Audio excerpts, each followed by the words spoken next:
Hey, what's up? This is Ren Zero, and we're going to convert a harpy arm, or actually both arms.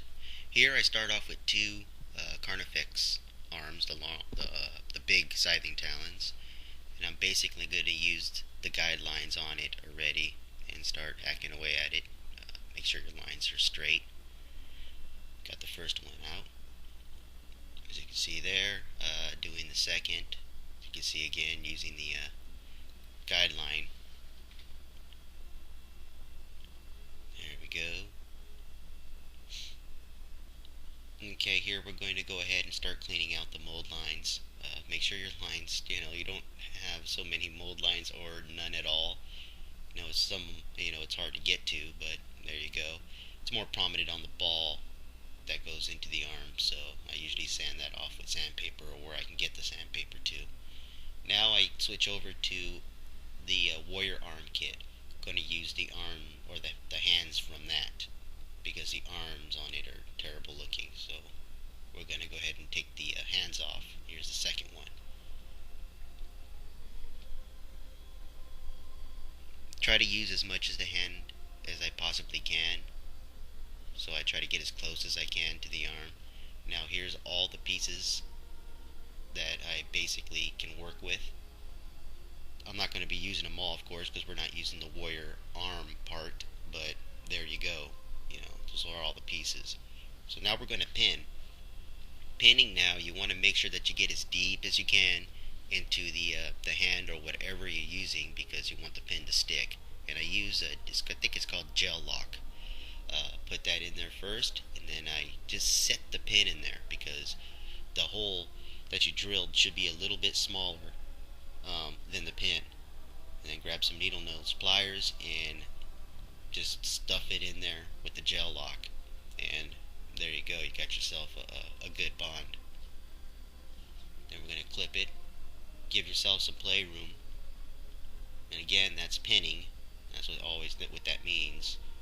Then we're going to drill the arm now, and you can see all the plastic that's coming out of it.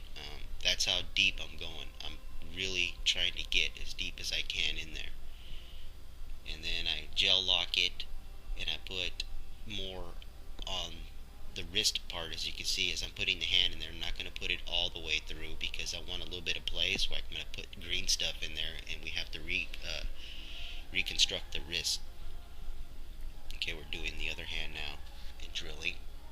And be careful not to go all the way through. I've done that before.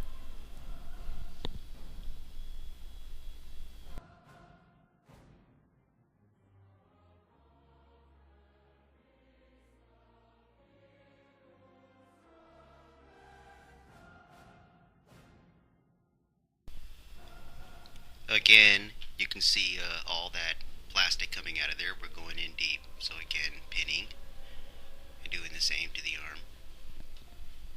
I put more gel lock on the pin itself because I want something that the green stuff can stick to. Now with the scything talons and once the arms were done, I generically glued in the scything talons. That yellow that you see, that's basically a tack that I used to put on the model, so that way you can see if the scything talons work right. Now you can see the green stuff here, and I'm using a toothpick. And I'm only using it because you see how the green stuff is moving around a lot? I use it to pin it, like I just did, and then I just wrap it around, and then just basically do the base work on it. But right here I'm using a sculpting tool. Reefer Hobby got a little upset because he left a comment saying that he goes, well, I bought a $8 sculpting tool, and he goes, and all you use is a toothpick. Great. No, nothing is better than a sculpting tool. As you can see here, I'm finally smoothing everything out with the sculpting tool, and now I'm